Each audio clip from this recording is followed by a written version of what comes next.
সূরা আল ফাতিহা। বিসমিল্লাহির রহমানির রহিম।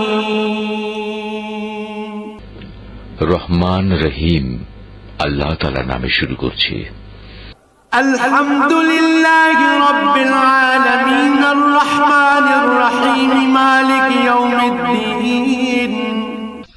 সমস্ত প্রশংসা আল্লাহ তাআলার জন্য। তিনি সৃষ্টিকুলের মালিক, তিনি পরম দয়ালু, অতি মেহেরবান, তিনি বিচার দিনের মালিক।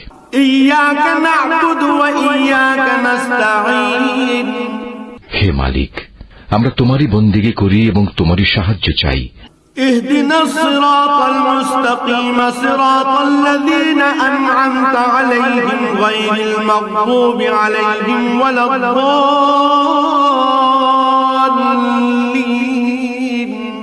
তুমি আমাদের সরল ও অবিচল পথটি দেখিয়ে দাও, তাদের পথ যাদের উপর তুমি অনুগ্রহ করেছ, তাদের পথ নয় যাদের উপর অভিশাপ দেওয়া হয়েছে, এবং তাদের পথ নয় যারা পথভ্রষ্ট হয়েছে।